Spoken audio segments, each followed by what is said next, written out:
Hello, ನಾನಿವತ್ತು granny square bag ಹೇಗೆ ಮಾಡೋದಂತ ತೋರಿಸ್ಕೊಳ್ತಾ ಇದ್ದೀನಿ. Welcome to Hema's hobbies. ನನ್ನ ಫ್ರೆಂಡು ಅವ್ರ ತಾಯಿ ನೆನಪು ಇದು. ಅವರು ಉಲ್ಲನ್ ವರ್ಕು ಮಾಡ್ತಾಯಿದ್ರಂತೆ. ನಾನು ಅದರಲ್ಲಿ ಉಲ್ಲನ್ನವಳು ಏನೇನು ಉಳಿದಿತ್ತು ಅದನ್ನು ನನಗೆ ತಂದು ಕೊಟ್ಟಿದ್ದು. ನಾನು ಅದರಲ್ಲಿ ಅವಳಿಗೊಂದು ಬ್ಯಾಗ್ ಮಾಡಿ ಕೊಡ್ತಾಯಿದ್ದೀನಿ. ಹೇಗಾಗಿದೆ ಅಂತ ನೋಡಿ ಹೇಳಿ. ಯಾರೆಲ್ಲ ನೋಡ್ತಾ ಇದ್ದೀರೋ ಸಬ್ಸ್ಕ್ರೈಬ್ ಆಗಿ ಹೇಮಾಸ್ ಹಾಬೀಸ್ಗೆ. ಬೆಲ್ ಐಕಾನ್ನ ಟ್ಯಾಪ್ ಮಾಡಿ ಸಪೋರ್ಟ್ ಮಾಡಿ. ಸಬ್ಸ್ಕ್ರೈಬ್ ಆಗೋದು ಫ್ರೀ. ನಾನು ನನ್ನ ಚಾನಲಲ್ಲಿ ಕುಕ್ಕಿಂಗ್ ಬಿಟ್ಟು ಬೇರೆ ಈ ಥರ ಕ್ರೋಶಾ ವರ್ಕು, ಮುಂದೆ ನಾನು ನಿಟ್ಟಿಂಗ್ ಕೂಡ ಮಾಡೋದು ಹೇಗೆ ಅಂತ ತೋರಿಸ್ಕೊಡ್ತೀನಿ. ಬೇಸಿಕ್ ಸ್ಟಿಚ್ಚಸ್ಸು ಯಾರಿಗಾರು ಹೇಗೆ ಮಾಡೋದು ಬೇಕಂದರೆ ನಾನು ನನ್ನ ಚಾನಲಲ್ಲಿ ಬೇಕಾದರೆ ನಾನು ಸ್ಟಾರ್ಟಿಂಗಿಂದ ಹೇಗೆ ಮಾಡೋದು ತೋರಿಸ್ಕೊಡ್ತೀನಿ. ಕಾಮೆಂಟ್ ಮಾಡಿ ಹೇಳಿ ಯಾರಿಗಾರು ಇಂಟ್ರೆಸ್ಟ್ ಇದ್ದರೆ.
ನಾನೀಗ ಮಾಡೋದು ತೋರಿಸಿರೋದು 4 ಇದೇ ಥರದನ್ನು ನೀವು ಇದನ್ನು ಗ್ರಾನಿ ಸ್ಕ್ವೇರ್ ಅಂತಾರೆ, ಇದನ್ನು 4 ಮಾಡಿಕೊಂಡು ಎತ್ತಿಟ್ಕೋಬೇಕು. ಆಮೇಲೆ ಪರ್ಸ್ದು ತಳಭಾಗ ನಾನು ಪ್ಲೇನ್ ಕಲರಲ್ಲಿ ಕ್ರೀಮ್ ಕಲರಲ್ಲಿ ಮಾಡ್ತಾಯಿದ್ದೀನಿ. ಅದೇ ಥರನೇ ಬಟ್ ಒಂದೇ ಕಲರಲ್ಲಿ ನಾನು ಅದೇ ಥರ ಸ್ಕ್ವೇರು ಮಾಡಿಕೊಂಡು ಎತ್ತಿಟ್ಕೊತಾ ಇದ್ದೀನಿ.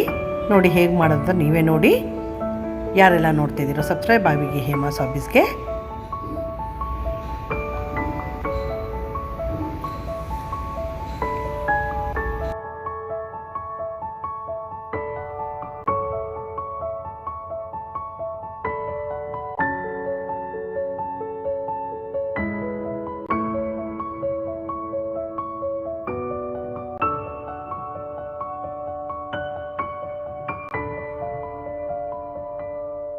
ನೋಡಿ ಇವಾಗ ಎಲ್ಲದು ಕಂಪ್ಲೀಟ್ ಆದಮೇಲೆ ಇದನ್ನು ಇನ್ನೂ ದೊಡ್ಡದು ಮಾಡ್ಕೊಂಡಿದ್ದೀನಿ. ನೋಡಿ ಇವಾಗ ಎಲ್ಲ ರೆಡಿಯಾಗಿದೆ. ಇದನ್ನೆಲ್ಲ ನಾವು ಸ್ಟಿಚ್ ಮಾಡಬೇಕು ಒಂದ್ರ ಪಕ್ಕ ಒಂದು. ನೋಡಿ ನಾನು ಸೂಜಿ ದಾರ ತೊಗೊಂಡೆ ಈ ಥರ ಸ್ಟಿಚ್ ಮಾಡ್ಕೋತಾ ಇದ್ದೀನಿ.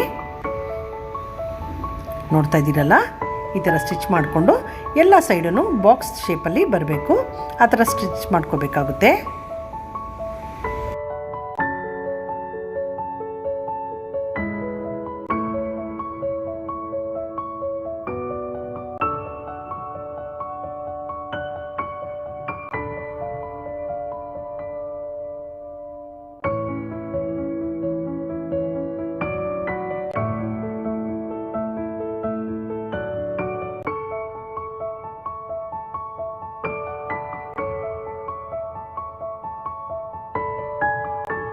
ಎಲ್ಲ ಹೊಲಿದ್ಬಿಟ್ಟಿದ್ದೀನಿ ನಾನು.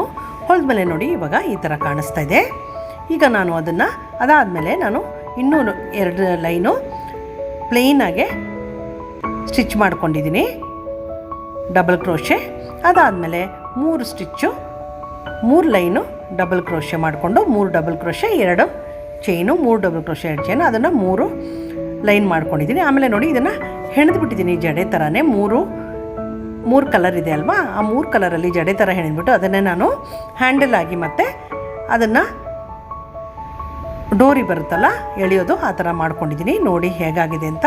ಯಾರೆಲ್ಲ ನೋಡ್ತಾ ಇದ್ದೀರೋ ಸಬ್ಸ್ಕ್ರೈಬ್ ಆಗಿ ಹೇಮಾಸ್ ಆಫೀಸ್ಗೆ, ಬೆಲ್ ಐಕನ್ನ ಟ್ಯಾಪ್ ಮಾಡಿ. ನೋಡಿ ಇವಾಗ ನಾನು ಅದು ಹೆಣ್ಕೊಂಡು ಅದಕ್ಕೇ ಕಟ್ಟಿಬಿಟ್ಟಿದ್ದೀನಿ ನಾನು ಎಡ್ಜನ್ನು ಗಂಟು ಹಾಕ್ಕೊಂಡು. ಇವಾಗ ಅದ್ರದ್ದು ನಾವು ಮಾಡ್ಕೊಂಡಿರೋ ಹೋಲ್ಸ್ ಇದೆಯಲ್ಲ, 3ನೇ ಹೋಲ್ಸಲ್ಲಿ ಮಧ್ಯದಲ್ಲಿ 3 ಲೈನ್ ಬರಬೇಕು ಅನ್ನಲ್ಲ, ಅದರಲ್ಲಿ ನಾನು ಇದನ್ನು ಅಟ್ಯಾಚ್ ಮಾಡಿಕೊಂಡು ಈ ಥರ ಮಾಡ್ಕೋತಾ ಇದ್ದೀನಿ. ಅದರೊಳಗೆಲ್ಲ ಹಾಕ್ಕೊಂಡು ಇದು ಕ್ಲೋಸಿಂಗ್ಗೋಸ್ಕರ. ಇವಾಗ ಇದು ಪರ್ಸ್ ಕಂಪ್ಲೀಟ್ ಆಗಿದೆ. ಹೇಗಾಗಿದೆ ಅಂತ ಕಾಮೆಂಟ್ ಮಾಡಿ ಹೇಳಿ. Thank you for watching my video. Support ಮಾಡಿ, ಸಬ್ಸ್ಕ್ರೈಬ್ ಮಾಡಿ ಹೇಮಾಸ್ ಆಫೀಸ್ಗೆ, ಬೆಲ್ ಐಕನ್ನ ಟ್ಯಾಪ್ ಮಾಡಿ, ಒಂದು ಲೈಕ್ ಮಾಡಿ.